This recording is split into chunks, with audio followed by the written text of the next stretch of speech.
Today I'm joined by a pretty extraordinary group of people. We have Louis Sihoyas. Apologies if I said it wrong. No, that's good. Louis is he's the Executive Director of the Ocean Preservation Society, and many of you would know him from The Cove. It's not bad winning an Academy Award for the first documentary film that you made, and 75 other awards that I know about globally. You started your career as a photojournalist for National Geographic straight out of college, and your latest film is Racing Extinction, which we'll talk a little bit more about today. I'm also joined by Susan Lambert, who's one of Australia's leading filmmakers. She's broadcast and distributed both nationally and internationally, and also presented her films across the world. She's been screened from London, Toronto, Cannes, Seattle, New York, Europe, and of course in Melbourne, which we're all excited about today. Her films include Making of Modern Australia, On Trial, an observation series, Recipe for Murder, and she's written and directed Dancing Down Under, which is broadcast on ABC3. And today we're also talking about her recent film, which is Tyke, Elephant Outlaw, which is in the MIFF program tomorrow night as well. Tomorrow lunchtime. Tomorrow lunchtime? Okay, great. We're also joined today by Nick Batsius, who's the head of Madman Productions. He's had 14 years of acquisition, distribution and production experience. You've overseen more than 500 feature and documentary projects within those 14 years of acquisition, distribution and production. He was involved with Month of Sundays and, of course, was the producer of the fabulous recent Australian documentary and box office smash, which was That Sugar film, which unfortunately we won't see in the festival today, but is on DVD. So it's available at all good DVD stores. Yeah. Excellent. And finally, introducing George Gittos. He's both a famous filmmaker and an artist. His most recent film is Snow Monkey, which is premiering at the Melbourne Film Festival. George has been making films since 1977, and his films include Miscreants of Torwood, Rampage in 2006, which was nominated for a Golden Hugo, and he's won numerous awards based on his work on conflict and war. It's quite an extraordinary panel, so thank you for joining us today.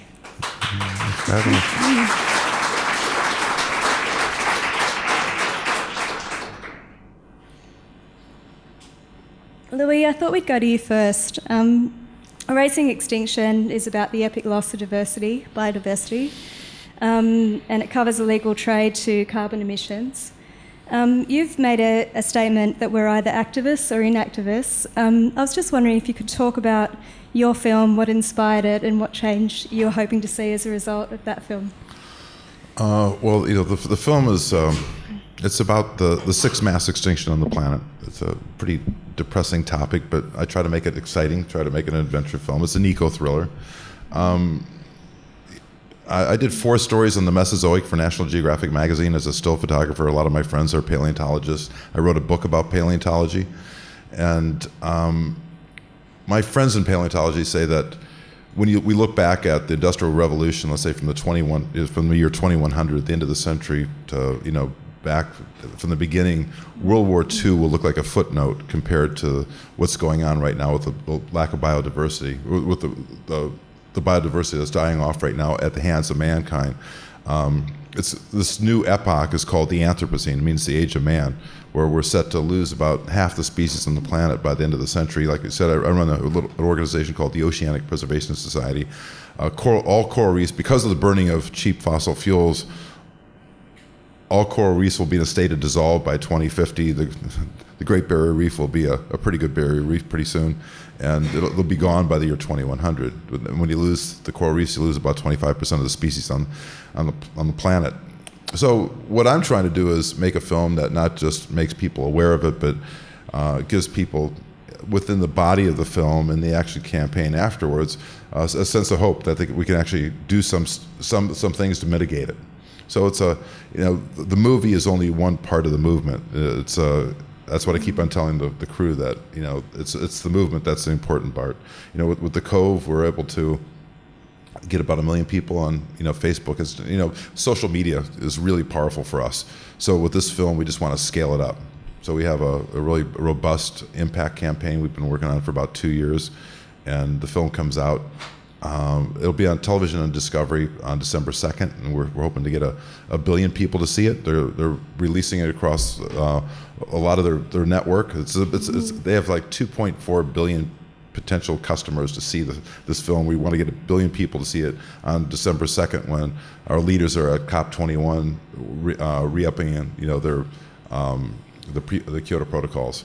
So it's really important that the timing is there and that we have a infrastructure in place so that a lot of people can see this film at the same time.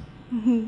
Could you talk a little bit more about the partnerships that came on board to accompany the film's release and the sort of activities that you've said the films are a part of? There's a lot of social media at the moment about the Empire State Building and the pictures that you've recently projected there. Can you talk about how that fits in with the broader? Yeah, on this last Saturday, we just the film is playing here tomorrow night, but to me, it's not done yet. We're going to be crashing this event that we just did on Saturday night.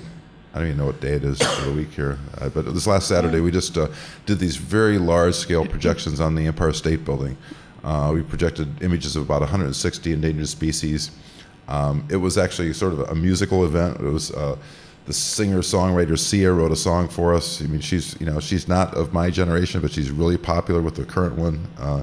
And she wrote a song with J. Ralph that we'll score to the end of the film. So it was pretty astounding. We had, this idea had been cooking in my head for about 4 years, and it took this long to get it accomplished.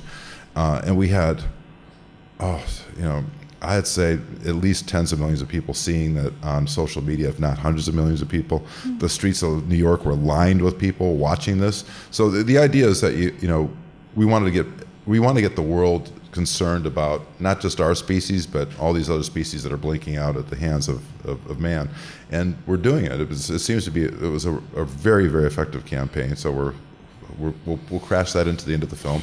When I get out of here, I've got one little tiny film festival. Then I'll go into the editing room and we'll put that into the mm-hmm. film. One of the things that features in the film is the bravery of environmental activists, some of whom have quit their career to pursue their passion and interest for their causes. Is that something you're trying to mobilise as part of the film and the campaign, or? Yeah, I mean, there's a guy in our film, Sean Heinrichs, who quit a tech job. He was making a couple $100,000 a year, and he saw what was going on in the oceans. Where, like me, he loves the oceans and hates what's going on. And he's decided that it wasn't about just him protecting his family anymore with his income. It was like he said he thought he had to try to do something to expand his reach. And what he's doing is he's taking villages where, let's say, they're killing sharks off by the thousands, like in Isla Mujeres in Mexico, and actually making it a shark watching village. And so the shark hunters make far more money now taking tourists out than they did hunting sharks. Now we're in the course of this film, you see, if you ever dove with manta rays, they're the most beautiful creature in the underwater by far. They're just it's like a B-1 bomber, has balletic characteristics. They're incredible. But the biggest country in the world for killing them off are the gills, which is they use for a Chinese sort of folklore for this, supposed to cure cancer. Of course it doesn't. But they're decimating them in Indonesia. In the course of this film, you see that he takes that country and turns it into the largest marine sanctuary in the world for manta rays. So you see, at the heart of the film is that one person can make a difference. That's the cool part, because everybody thinks, okay, I'm just one person. It's a mass extinction. What can I do? And you see this one guy doing amazing things. Mm-hmm. Susan, it seems a good moment to go to you. You've co-directed and co-produced Type the Elephant Outlaw with Stephen Moore. Your film talks about man's attempt to have mastery over nature in some way, with the story of Tyke, the opening scene being the elephant actually taken to the streets in order to gain independence from the circus. Could you talk a little bit more about what inspired you to make that film and what you were hoping to see as a result? we were really interested in looking at our relationship to other species. We set out not to make an animal rights film. We set out to make a film that explored one elephant's journey. Stefan was the one who found this story of Tyke, and those of you who've seen it probably, I can tell it very briefly that she went to Hawaii. She'd been a rebellious elephant. She went on a rampage in the circus in Hawaii. She killed her trainer, and she went out into the main street of Honolulu, and she was shot with 87 bullets by the police. When we heard about Tyke's story, and this is 20 years ago, we were very engaged with the idea of looking at this one elephant, to look at her life. We like to make films where we follow character, and in the course of researching it, we found that Tyke really did have a very special character, and that she was perhaps symbolic of a story that we wanted to tell that didn't take a pro or an anti-animal rights position, but in fact looked at the grey area between, that looked at our relationship to training elephants or training animals, and to understanding the kind of changes that can happen in the course of that. As a result, we found that the circus industry, which we in Australia had thought, is dying, is in fact very vibrant in the US, very vibrant in Europe, and very, very vibrant in Asia. So there is still a very active industry in using wild animals for wild performing animals. Tyke's story took us to many places, but every single situation that we went to, the person who we interviewed had to know Tyke or have a direct relationship to Tyke. She was our main character the whole way through. And as a result, I think what we're able to do with the film is to explore that area that people who perhaps within an industry that actually does abuse wild animals for entertainment, for greed, within that industry, there's a lot of people who still have a great love and care for those animals, but perhaps are now themselves becoming of an old world, if you like. So we also, in the course of the film, look at the changes in consciousness in 20 years since the Honolulu incident, which was very first animal rights activists, so 21 years now. So the film actually, through archive and through Tyke's story, also looks at how things have changed and are changing. And as a result, similar to what Louis was saying, the social media response and our audience response to the film has been very, very strong, and the film has been picked up, right around the world. So although it was never meant to be an animal rights film, we are now in a situation where, because of the film and because of Tyke, it's like Tyke's journey's been a long one, but her story has actually reignited, I think, a very deep concern for wild animals being used for our entertainment and in the circus industry and other industries around the world. You've mentioned the circus industry, and it comes through in the historic footage and some of the interviews that you have within the film.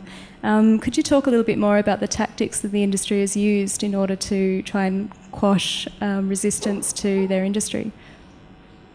Well, I can talk personally that we opened the film we were invited to the Sarasota Film Festival, which is not one of the big film festivals in the world, but we decided to go there because that is the heart of Ringling Brothers, which is, you might know, is still a very big circus, or the biggest circus in the US.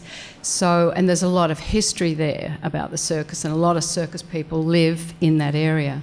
And so we decided to take the film there to open the film in North America. The first screening we had, there was a lot of demonstrations of support for the film, but the second screening, everybody had mobilised against the film. And so there was some big demonstrations out the front. There were police. We had to have security. And in the actual screening, although people were very quiet at the end of the screening, there was a lot of aggression towards us and to our main character, who is an African-American trainer who knew Tyke, was her last trainer before she was killed in Honolulu.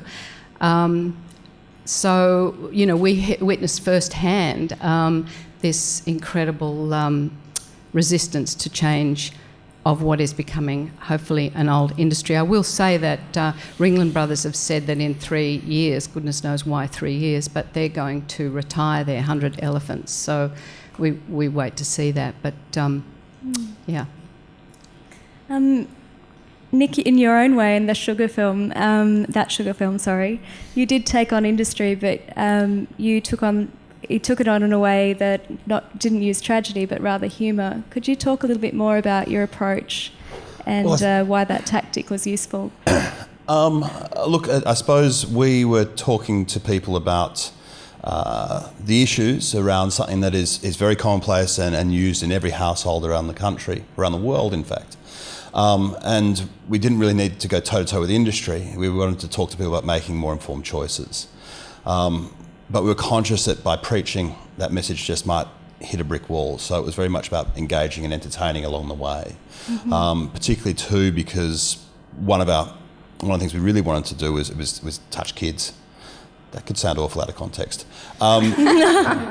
But we really wanted to get through to kids and to school groups. And so the film had to be engaging. And we also wanted to use a lot of the tricks that have been used on us as consumers by big food over the last 30 or 40 years. So big bright colours, animated characters, big soundtrack, all those sorts of things to sort of try and turn the tables a little bit. And it really was about activating an audience, but activating them in a way that we thought would work in the context of the message. And why did you choose Damon, for example, to carry that message for you? Well, he chose me in a way. We were having a chat, we were working on a different film together, and I was having low-fat yogurt, muesli and a glass of orange juice for breakfast. And he sat down and he said, 22 teaspoons.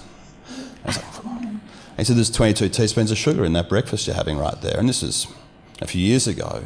And of course the conversation started. And, I've got a couple of young kids, and I know what goes in their lunch, or what used to go in their lunch boxes to go to school. And we thought we were very good parents. We'd never allowed them to have soft drink, but we'd certainly get them a freshly squeezed juice because that was okay.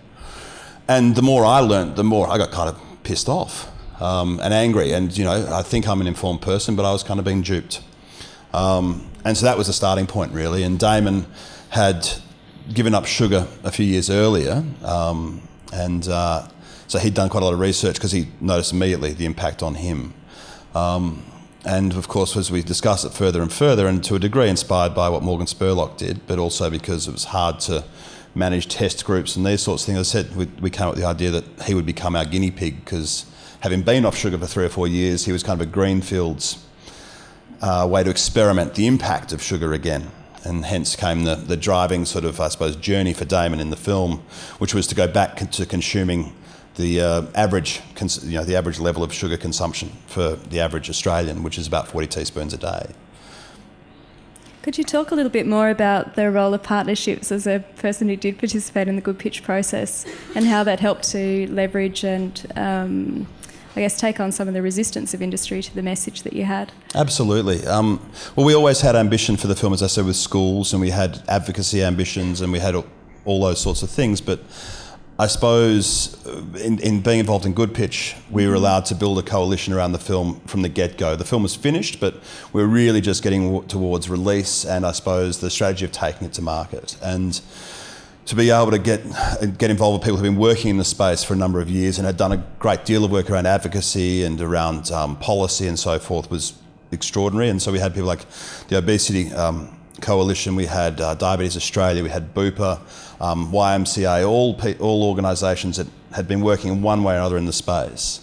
And it was a great way, one, to mobilise the networks they had in terms of the initial messaging about the film's arrival, but two, to learn from them, I suppose, where they'd had issues in terms of approaches to food, the big food corporations, to policymakers, etc. You know, we could learn from the things they'd tried and hadn't worked as well as those things that had. So it was a fantastic way to approach it, as well as the support we then garnered, which allowed us to, you know, create a schools kit that has, you know, a myriad of bells and whistles, as opposed to just being a downloadable PDF for a teacher to use in the classroom. And I suppose, I was talking to someone about this, I suppose in the 6 months since release, we've achieved in terms of that reach around, you know, schools, around raising money for certain communities, around advocacy, that we've sort of was year 2 or 3 in what our original plans were. So that coalition, those partnerships have been incredibly powerful to spreading the message. Mm-hmm. Before I go to George, Louis, do you have any comments on the kind of partnerships and what they actually specifically brought to strengthen your project? Oh boy, well, we're working with Paul Allen's group, co-founder of Microsoft. He has a production company called Vulcan Productions. So they've been helping us with the campaign, discovery, you know, they're huge. Boy, I mean, you know, the music's really important. Every social movement needs a good soundtrack, so we've been working with great musicians.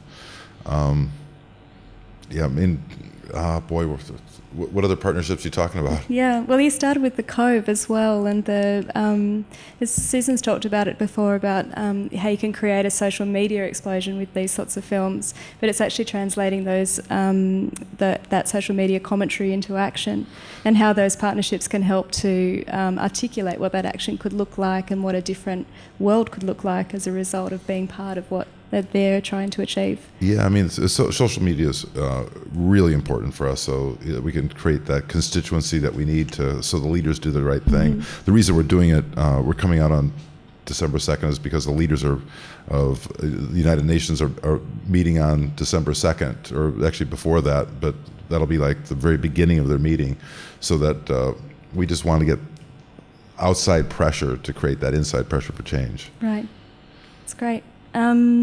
George, you, I saw Snow Monkey actually last night, and I have seen your previous film Rampage, which I also loved. And you just have an incredible eye for compelling and quite fierce characters who are surviving in quite difficult contexts.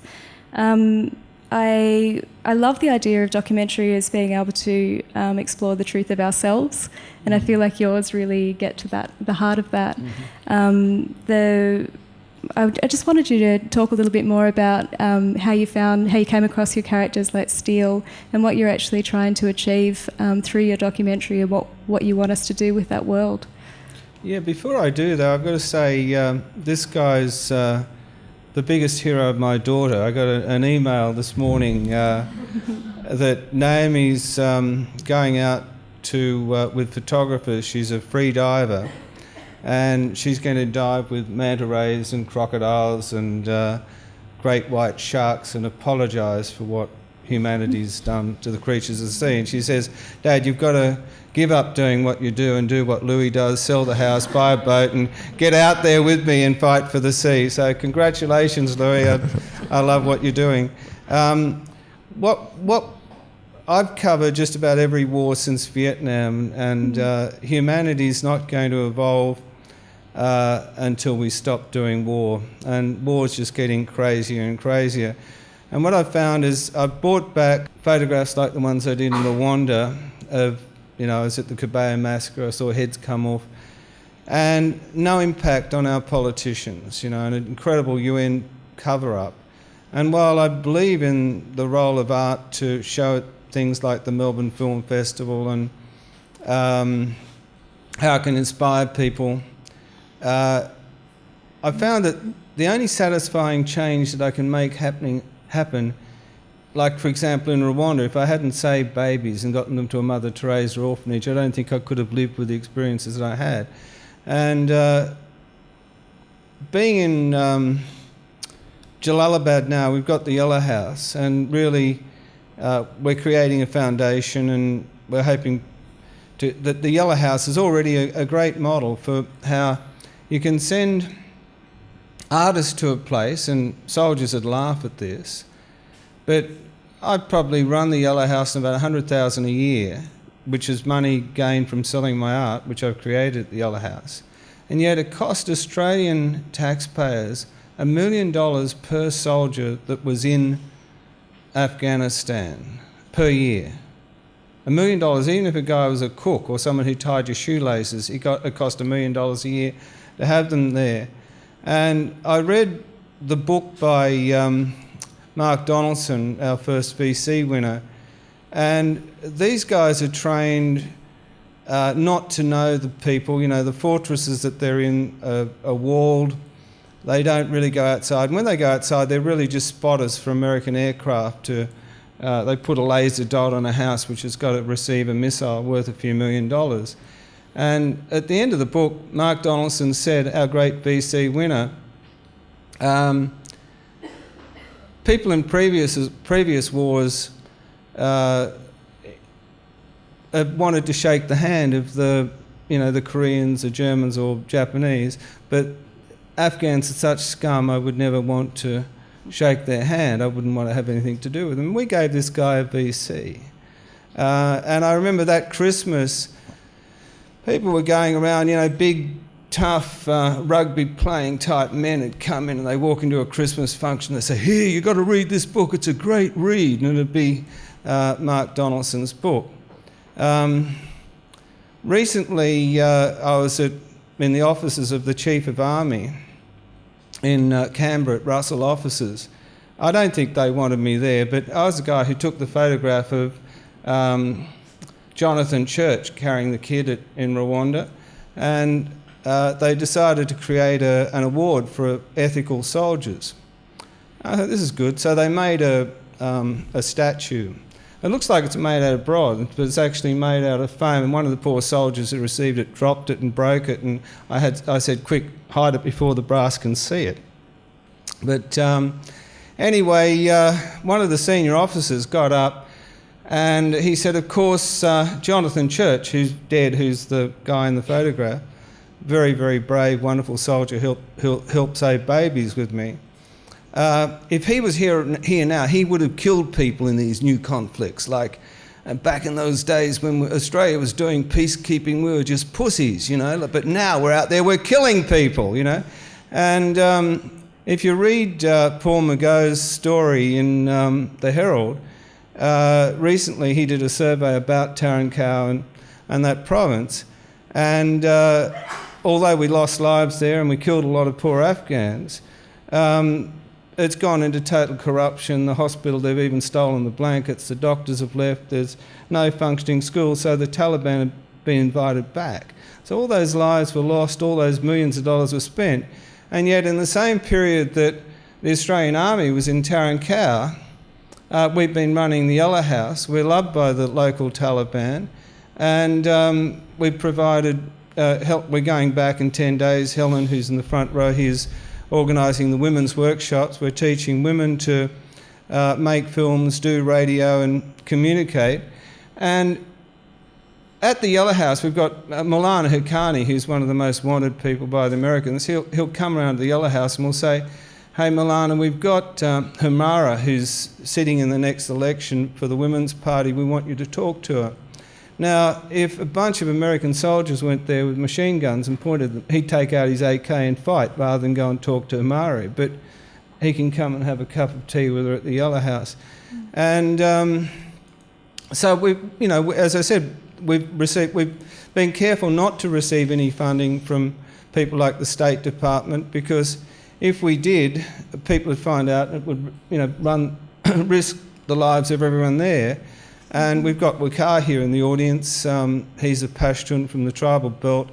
And we tried to bring most of the principal people from the Yellow House to Australia to experience our culture. And they're going back. And it's just going from strength to strength to strength. And people say to me, but George, how can you make a film like Snow Monkey? I mean, if you look at it, I'm out in the street every day with my camera. I'm down on the ground. I'm totally exposed. Everyone knows that I'm an Australian.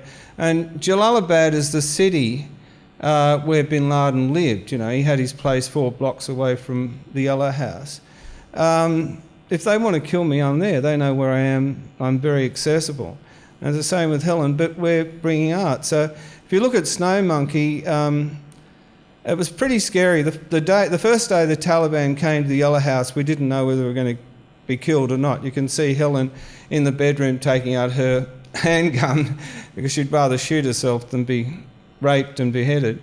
And that was totally unnecessary. The Malana sat down, I was very nervous, and he said, we've heard all about you. And I thought my heart dropped. You've heard all about us. And he said, yes, we know that you're doing good work and you're helping the community. And now his two older sons are coming to the Yellow House to learn editing.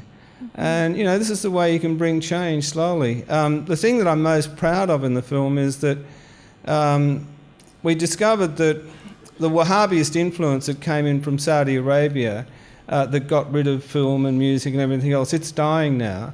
And the kids have never been told stories, you know, so mainly we're making films featuring women, we're making children's films, but we're not taking on just the rich kids of like the Taliban leader. And so the Ice Cream Boys in our movies are now making movies.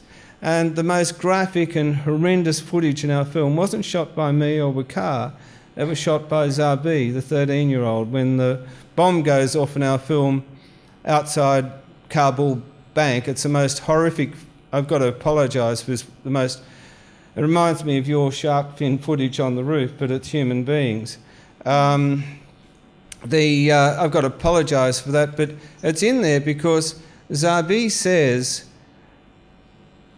this is why I've realised I've had to learn film, why I was drawn to the Yellow House, because if I can use a camera, I can show to the world what's happening to my people. And for me, that's just the most wonderful thing. This kid who was illiterate, we've gotten him to school, and now he's got a mission to show the world what's happening to his people. You actually won the Sydney Peace Prize. Yeah, thank you. Thank you. You were awarded the 2015 Sydney Peace Prize precisely because you have taken you've had the courage to document places that are in conflict, and continue to fascinate you until that you're able to tell those stories. Can you tell us a little bit more about the characters you encountered, like Steele, and what you see are his prospects as a result of his engagement with your film? Well, the thing that you learn the most as a war journalist, filmmaker, photographer, I remember being in the Kabaya massacre, and the officer who'd given the order to kill people told me that if I even thought of taking a photograph, he'd kill me. And I took a few thousand photographs. And so the guy was sent over to kill me, and as he's walking over, I'm thinking, how am I going to get out of this? And I noticed this guy had a beautifully made jacket for all of his bullets and things. So when he got up to me, he said, "You've been taking photographs." And I said, "No, I haven't. Haven't taken a single photograph. But forget about that. Who made your jacket?" And he said, "Oh, my mother-in-law made it back in Kigali." And I said, "Oh, yeah, well, I've got to get one of those. Give me her number." Now, you're not going to kill the bloke that wants to buy your mother-in-law's, product. And that's how it's always been. And so with Steele, Steele's a little gangster in our movie. He stole the ice cream carts of our boys. And how this whole movie started actually was we had a problem in that we couldn't distribute women's movies with female subjects because women are not allowed in the video stores and the men just want the action movies. And I suddenly had this brainwave when we got the ice cream kids in, and I said, how about, as well as selling ice cream, just sell our movies, you see? So they go along with these terrible tunes, and women can come out to the back fence and they can buy the movies over the fence. So it's really effective. But then one day the boys came in crying because the bad kids, the gangs, had stolen their carts. And these kids, it's like a franchise. They have to rent their carts, and if they lose them, they've got to pay the money back. So I went out, and that's how I found Steele. And it's a wonderful moment in the film where I go to get the carts back, but I offer him a role in the movie. Now, what I knew is that the biggest, meanest, most charismatic gangster in Jalalabad is Najib, who's a particular mate of mine. And all these kids look up to him. So I said, we're not going to pay you for the carts, but we're going to give you a role in a movie. And at that point, he recognised Zamir Shah, who's a local movie star, and he wants to be in a movie. And we take him over to Najib's place, and it's the first time he's allowed up onto the roof of Najib's. And now, that's it. It's offering him art. So now he wants to make films. He doesn't want to be a gangster, and he was controlling organised crime in the whole city at a certain level and bringing misery to everyone. Now he wants to bring entertainment. And he's a great little mate. He's a great little kid. And he's a genius. For a kid this big, he's controlling 18-year-olds at twice his height. He's kind of like, the X-Men movie where those supernatural kids that have got all sorts of abilities. Just look at the way he does somersault after somersault in our movie. The most funny scene in the movie is Amir Shah does these action things, and he's got a black belt in karate. And the kids have all seen him taking out 20 or 30 people in one of these movies, completely unrealistically. And I got pretty perverse. I said, how about we have a one-on-one Amir Shah between you and Steele? And Steele took him out, on camera. And he just got phenomenal ability. He didn't seriously hurt Amir Shah, except for his ego was slightly crushed. But, so by converting him, now that kid for certain would have, if we hadn't worked with him, his genius would have gone into becoming, one of these gangs that affiliate with the Taliban and do kidnappings and all that kind of thing. It was impressive to change that. It actually is a good question that cuts across all of your films, and that's the social impact on the characters themselves, in which you've been able to explore in the case of Steele. With the remainder of your films, you've all got characters whose lives, Susan, you just mentioned, the trainer's life has been affected as a result of the film coming out. Is that something you factor in as you release the film and build the campaign around the film? Yeah, I think you always do. One of the things about when we, invited people to be part of our film is that we made it really clear that we were curious about our relationship, their relationship in this case, to Tyke, that we weren't there to make a judgment. And so people on the whole, and very courageously, opened up about their particular relationship with Tyke and about their story. Now, Tyrone Taylor, who's an African-American, was the first African-American trainer to work with elephants and wildcats. And he is a fantastic character in the film because he's quite ambivalent, really. He still loves the circus. He loved Tyke. He'd probably go back there training if he could. I mean, he's sort of beyond that now. But when we finished the film, we showed everybody, and we invited Tyrone to come and be on stage with us at question and answers at various festivals. And I think, on the whole, that was a difficult thing for him, but also a very affirming thing, even though he was attacked and racially attacked as well. Some people said, "Oh, you're not a trainer, you're a handler," that. But on the other hand, he stood proud and said, I was in this film because I had a relationship with Tyke.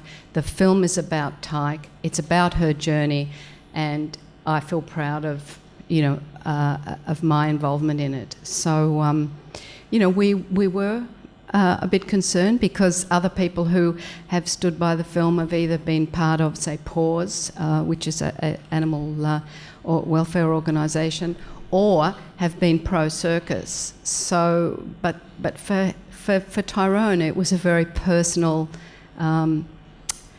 relationship, and it was fantastic to see him stand up and represent the film with us and take questions, difficult questions, about his involvement. Over to you, Louis. How has the film actually changed the lives of the campaigners that feature in your film? Oh, hopefully it makes their lives a lot easier. we try to just amplify their message. Like Sean Heinrichs, who's the guy that's been saving sharks and mantas. We're doing a campaign for him right now where we're raising funds to convert. These are the village in Indonesia where they've been killing more mantas than any place on the planet. There's no hotels in town, so we're raising money to turn some of the fishermen's houses into bed and breakfasts. And what's interesting is the hunters themselves had never been underwater before. So he bought them masks, and this is since the film come out. He's taken them there. He's teaching them how to basically guide. So, but they'd never seen like whale sharks and mantas underwater before. And he just told me the story when he got back about 3 weeks ago from his most recent trip, and 4 boats from this local village of Lamakara went out to they're watching a baby whale shark underwater, and another boat from another village was standing by and watching, and they harpooned it. And it was the first time they ever saw this, an animal that they kill underwater going through this. And then what that actually did is it galvanized all the fishermen. The Lamakara, the leader of the village got all the fishermen together, and they decided right there then and there to, okay, if we're going to do this, everybody has to be on board. We can't be, having some of the villagers killing them, and the other ones trying to protect them. So that actually, a really horrible event galvanized the village. So that'll hopefully make his life a lot easier. When we did the Cove, nobody knew. Well, I don't say nobody, but there was Rick O'Berry was not very much of a household name now. I mean, he used to say that the hardest part of his job was to go out and tell people what the problems were with captivity, because you go to the circus and you see everybody's happy. They don't know about the bull hooks. They don't know the life behind it. The same thing with dolphin hunting. They don't know how the dolphins got there. They don't know anything about these. But this guy, because he was a trainer, Rick O'Berry, has a very intimate view. So it's a much different view. I try to everybody in our film to me is a bit of a hero. If the structure of the film is sort of set up where it's like the Avengers but real. And so everybody there has a special skill of one sort or another. So everybody, because they have the film now as a platform, they have they become fairly notorious. I mean, they can get things done that you weren't able to do before. Financing is a little bit easier. Getting the work done is just much simpler. Nick, something that campaigners have said to me about what's happened or changed in the environment since you made that sugar film is that they've been, instead of lobbying from the outside, like the crazies on the margins talking about the sugar problem, they're actually being able to talk from the centre of the conversation about sugar.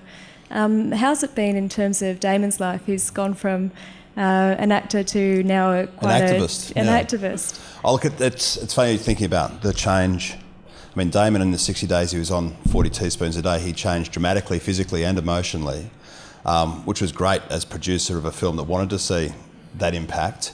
But interestingly, one of the doctors we had monitoring Damon, because we had to have a duty of care, was a pathologist, Dr. Ken Sakaris, and he was so alarmed by the results that Damon was showing, he quit sugar, and is now a lighter, better sleeping human being as a result. And he'd been working in blood for 40 years. But in terms of the impact of Damon, he's currently in the US. The film opened there on the weekend, but he's, I suppose, been a bit of a lightning rod, as you say, for a lot of people who have been seen as sort of crazies or extremists with extreme views around the subject. And so certainly there's been a great amount of discussion that these people have been working at for years. And we've been able to, I suppose, harness that and help them harness the awareness, I suppose, at a grassroots level. And with so many people having seen the film and continue to see the film, I suppose, advocacy comes a lot easier when there are votes in it. And so I think these people who might have been in Canberra for a long time trying to get a message across, and now have the film and I suppose the appetite for the film to demonstrate that there is something beyond just a bit of a policy change. There's a real movement. And I'll add too that films, certainly our film, is going to be part of the campaign. There's several laws being changed. There's a law going through, hopefully in California, to ban bullhooks. And in Hawaii, the governor looks like he's going to support a law not to import wild animals for entertainment, which would be an incredible precedent in the United States, because then it would lead on to hopefully other states.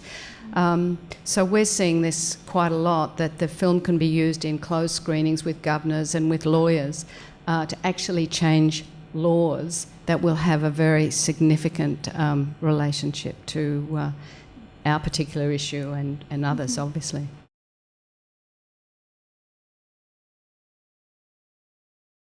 You know, we're a very small documentary film production, and I have to say that I spend probably, every second day pulling down links to our film, because we would like it to stay in distribution where we can see some return. We invested all our fees into the film. We've worked on the film for 5 years. We've had no return. We would like to have control over the distribution of it. So I'd like to say great, but to be honest, also I have noticed that a lot of those links that I'm pulling down, they are there to trick you all. That it says, link to the full feature of Tyke Elephant Outlaw.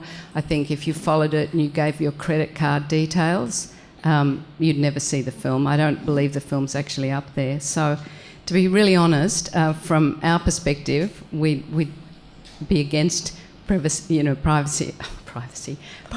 of our particular film, but other people may disagree. What's the question? Are you pro or for private piracy, or the impact of piracy on your film? Oh boy, we have the same issue. I run a nonprofit organization, and that used to horrify me, because I'm fighting to pay salaries and keep people on staff, and people are pirating it. But then, I don't know. If I can pay the bills, I'm happy for people to download it. But the problem is, we had the biggest deal to come out of Sundance in over 5 years, but we still made 40 cents on the dollar. I've got $500,000 into this film that I'd like to get some of that back.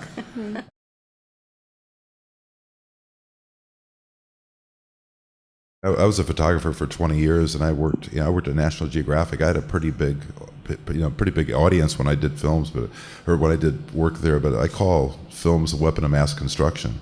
You drop a bomb, you kill people. You make a film, you create allies. It's like, to me, it's the most powerful medium that there is, bar none. People aren't reading books. How many? Just ask some kids what the last book they read is. It's like It's the weapon of choice. It's weaponized art. It's interesting though, because I have to explain to people a lot that documentary filmmaking is an applied art. It's not a high fine art, and the difference is, in a high fine art, someone can do stuff that's so difficult to get and understand that you'd only have a very, very small audience, and you find that in contemporary galleries. Like, there are these video artists, and they're doing the same sort of work as us, but it might be, I don't know, someone riding a BMX bike behind a car. I think an artist did that. And I've got a friend who runs a big film festival. I took him to a modern art biennale recently, and it was all video art by artists. And he said, this is like going to a really, really bad film festival. And, there's some things in my film where I wouldn't mind taking out and putting it in a loop. So I've got our film we've got a season of films at the Museum of Contemporary Art in Sydney. And it's taken them a long while to get it. Like, when Soundtrack to War came out, they put it in a show called, what was it called? Interesting Times. And they had Soundtrack to War on a flat screen TV in between paintings. And it's a 90-minute film. People expected to stand there, there's no chair, and watch this film as if it's an art object. And really, I think that they need to start putting big cinemas like they've got in the Museum of Modern Art in art galleries and accepting that artists can create. And so a lot of the work that Louis does is like extremely contemporary modern art. You know, the projections on the buildings, that's reaching a huge number of people in New York. And to me, that's much more interesting than Sean Gladwell doing a push bike behind a car. You know, like I don't get it. I really don't get that kind of stuff. But as an artist, like I'm a painter and photographer, filmmaker, theatre artist, performance artist, all of this stuff. And I find that where one medium will cover something, if you're dealing with a subject which is really, really important, you need to cover it in different ways. Like, I was at the Red Mosque in Islamabad, and this is for Miscreants. It's one of the last scenes in Miscreants, and a bunch of Al-Qaeda guys who were prepared to fight to death in the mosque, they were tricked into coming out of the building because they got guys to dress up like Al-Qaeda and say, we know the way out. And as soon as they got out, they were surrounded by weapons, and they had the belts pulled out of their pants, they had sacks put over their heads, and the humiliation had begun. And I think that's one of the best bits of cinematography of my life. But I had this terribly hollow feeling that, no. Because what I was looking at them being humiliated, but I was putting myself inside their heads, and I knew that those guys were thinking, we're on our way to Guantanamo Bay or worse places. We're about to be waterboarded. This degradation is just the beginning. And so I had to find other ways. I immediately did drawings. I've done a big painting called The Blindfolded Leading the Blindfolded. And doing the painting helped me inform the film and made that scene work better in the film.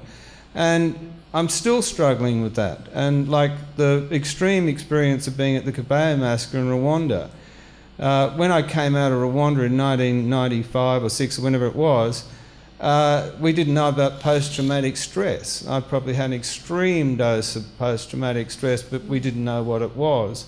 And I'm still processing Rwanda. I probably needed help. And I'm still doing images, trying to get over what I saw and experienced there. And film's not enough. I covered it really well with film, but film is not enough. So it's great to have all of these different mediums to, and you know, you can experience something 20 years ago and come back to it, like this wonderful film about Tyke. That was like 20 years ago, wasn't it? 20 years ago, yeah. And probably because it's on, they've been able to capture the spirit of this creature just wonderfully, and maybe you couldn't have done it then. I hope that helps. I'd like to add to that. I think my answer to that is story.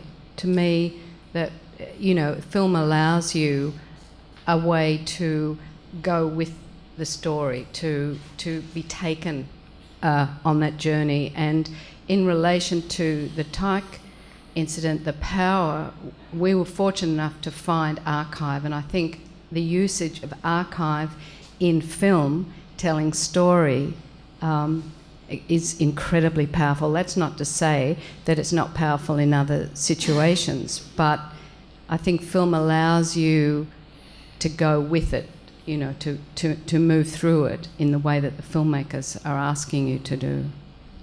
I think also the audience, it understands the language of cinema, increasingly so in terms of the way content's being consumed. So if it's a more broad-based media than many of the other disciplines that George has touched on. They all are great in conveying messages in different ways and to different parts of the audience, but certainly I can only speak for our film really in this context, but we were unashamedly trying to get the message out as widely as possible. And certainly the film and the way we made it, we thought was the best way to do that. And again, we were talking to a segment of the audience that are consuming films with the same bells and whistles and bright colours and soundtrack as this all the time. So it was the simplest way to convey that message to them. Is it appropriate for every single message trying to convey? Perhaps not, but it is certainly a very broad-based one. It is, a weaponised form of art. But it's also show business, and to do a really good documentary that works for people, you've got to make it entertaining. And a lot of documentary makers don't realise that there's such great purists, and they're so impassioned about what they're doing. They think it's indecent to realise it is a branch of show business. You have to engage. You have to engage an audience, otherwise why would we bother? You know, and that's an engagement in the heart or in the humour or whatever it is that you decide is the best way to tell your story. Sometimes it brings tears, sometimes it makes you angry, sometimes it makes you laugh. But if you don't engage, then try something else, I'd say. When we're cutting a film, I got this great editor, Nick Myers. We reached that point where we've got to lose 20 minutes or half an hour or whatever. And like with Miscreants of Tullywood, we had a whole lot. I was there when Benazir Bhutto was killed. But the film wasn't about Benazir Bhutto. And we just decided to drop all the Benazir Bhutto stuff, but not lose any of the gags. Like when we had the first screening the other night of the movie, the first time we got everyone in the cinema laughing, I knew I was in a comfortable area. You got to keep people laughing, you know, and you can sustain them with a bit of humour. Humour is just so damned important, you know. And it's something like Louis is a master of, like he's saying, his movies like The Avengers, you know. It's sort of it's got all these elements of drama, and it's changing and it's cut, and you never it's never allowed to get they're like boring. thrillers, aren't they? Yeah, and you know, and the other thing with film is that you're only as good as your next film. You know, that you may have made a great film last time, but if the next one's a piece of garbage, then you know you've finished. It's a pretty deadly game, and so quite often you've got to reinvent yourself from film to film.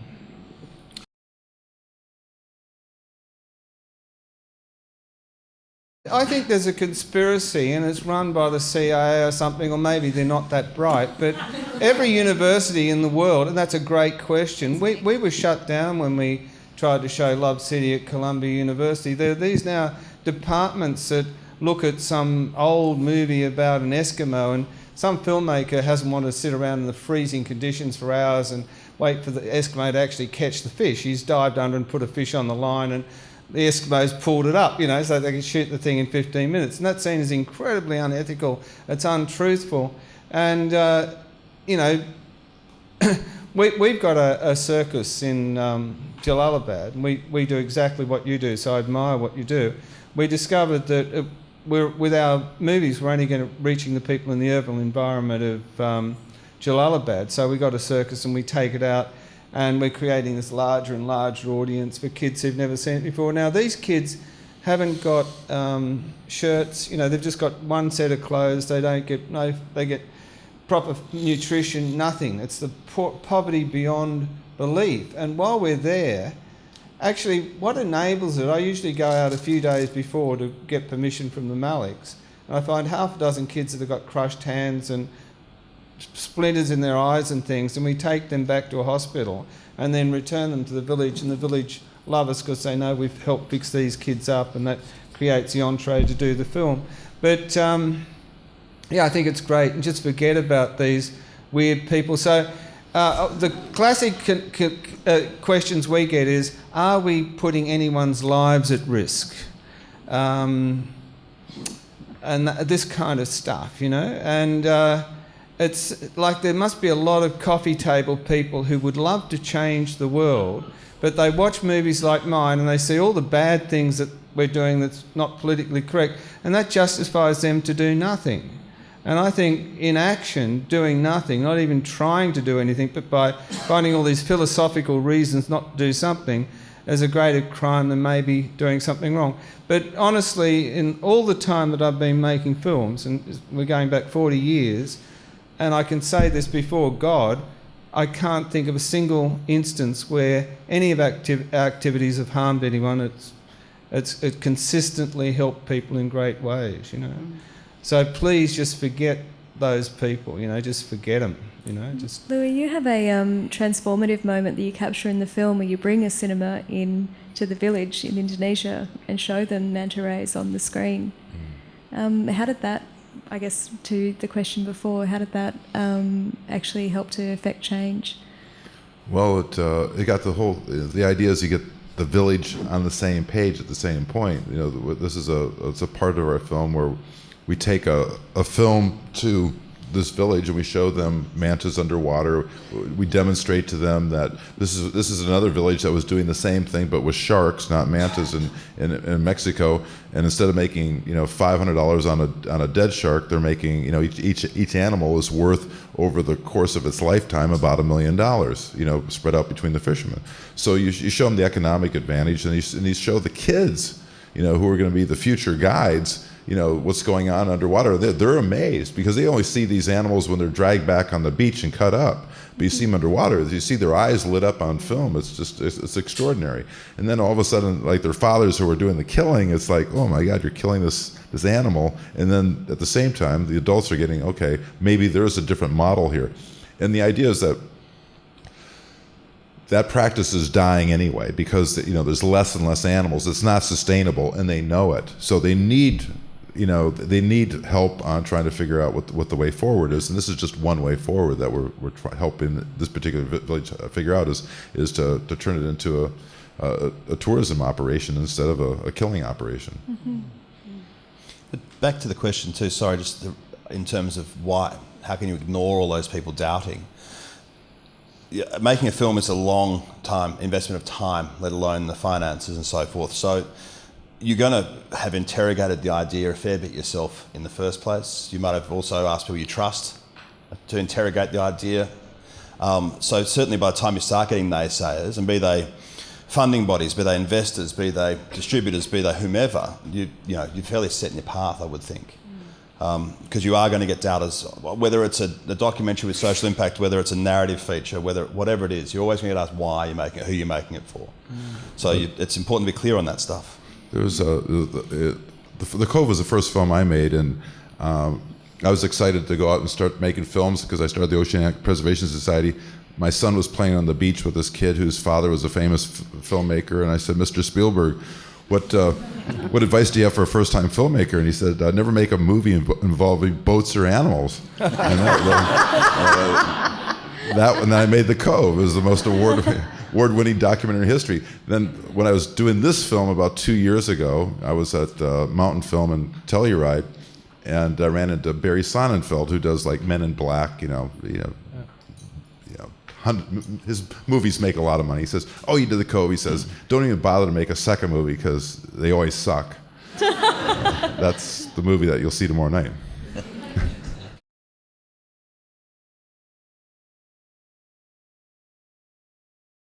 Well, I mean, the simplest changes, the most damaging cause for a mass extinction event is the raising of feed or raising of animals that we're in turn going to eat. That's the habitat destruction, because of what we eat, is by far and away the greatest factor. So, I mean, if you want to save the planet, get onto a plant-based diet. That's as soon as possible. I mean, because we have 7.5 billion people on the planet eating meat. If you want to have any kind of wildlife at all, something like 95% of the rainforests that are cut down in Brazil are cut down for grazing land for cattle.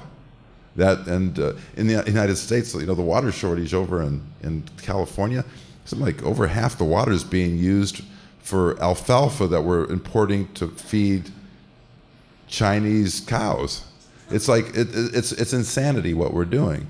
We did The Cove on the other thing is getting off of fossil fuels, the most destructive thing ever on the planet. This cheap energy is acidifying the oceans. I run the Oceanic Preservation Society. At the rate of acidification, we're not going to have coral reefs by mid-century. That to me is a big tragedy. But the solutions are all upgrades.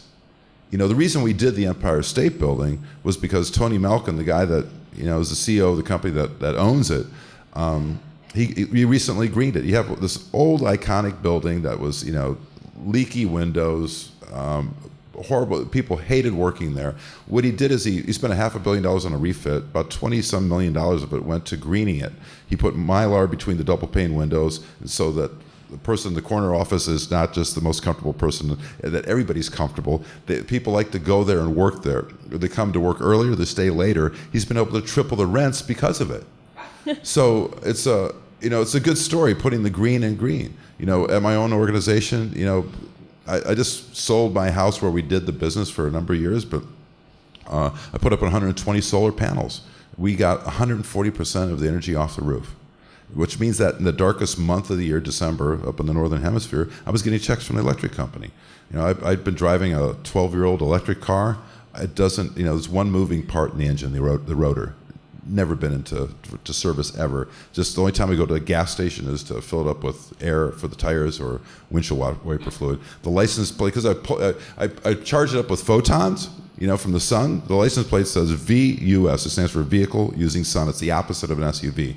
I mean, all the solutions are upgrades. So that's the cool thing. Get off of meat, you're a lot healthier. It's good. It's good. The average person eats about 10,000 animals in their lifetime. So it's really bad for the animals to be eating them. It's bad for your health, and it's bad for the environment. So the solutions, like I said, they're all healthier. They're all better. That's the great news.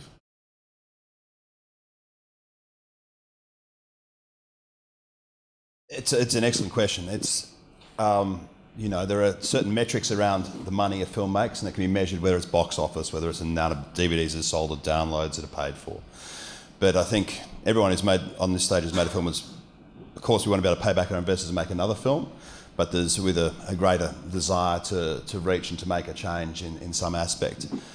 I suppose the tricky thing, of course, is that measurement might have to happen over time. I mean, in the case of Racing Extinction, maybe it's something that happens in December. I don't know. With our film, I think we almost need a generational change to see if there's a real shift in diets and the way that then impacts upon demand, which then impacts on the way corporate food makes processed food.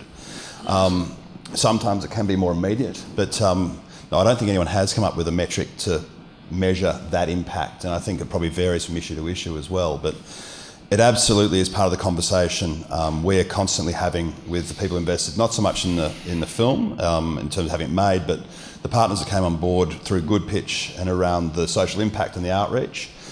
We've just presented a report to them that doesn't talk to the box office, doesn't talk to the amount of DVDs sold. It talks to the amount of schools that have taken on the schools kit, the amount of people who have downloaded the app so they can now measure how much sugar is in the stuff they're eating. It talks to the amount of people who've visited the website and downloaded things.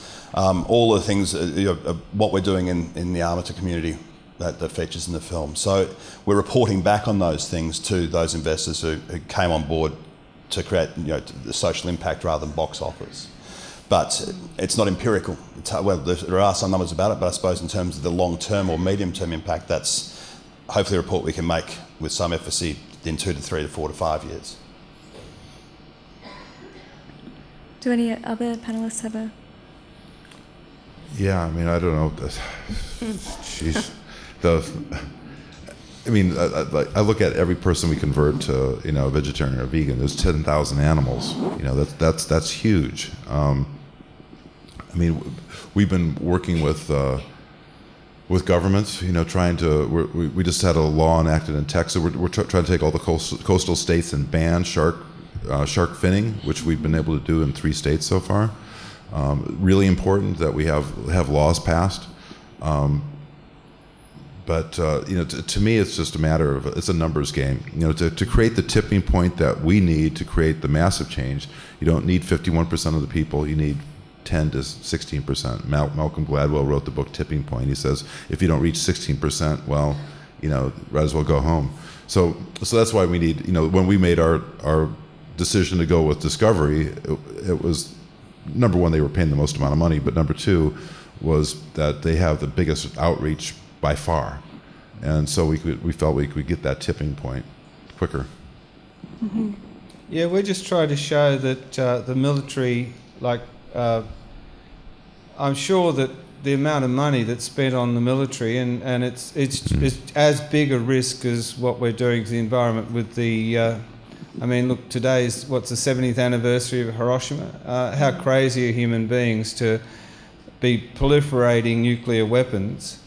I'd love to get out in Naomi's boat and try and save the sea, but I think my war is with war, with the military, and our solution is to have a very good working model. So I'm kind of not counting on the film like it may do great things, but what I'm trying to do is create this model that shows that creative people can go into a situation with a very small amount of money and make a massive social difference in a country like Afghanistan. We'd like to create something like Doctors Without Borders, but it's Artists Without Borders, to take creative solutions to places like Syria and Baghdad, and I'm sure we will. I've worked in all of these places in my life, and not long ago, the Australian Embassy got information from the CIA or someone that Helen and I were going to be kidnapped, and they put tremendous pressure on us to leave Jalalabad. And I wrote an email to them saying, look, this is the year of the Anzac. We're all, sort of saying what great warriors these Anzacs were that, ran out of the trenches in Gallipoli, and we're glorifying that. But hey, what about being a brave pacifist, And I think it's very important for particularly young people around the world to know that if they don't have the macho desire to get out there with guns and have that adventure. The problem with the young Anzacs, they're a whole generation who just wanted to get out of the boredom of rural Australia and go off and do war. They didn't really want to get killed or shoot or hurt anyone. They just wanted adventure.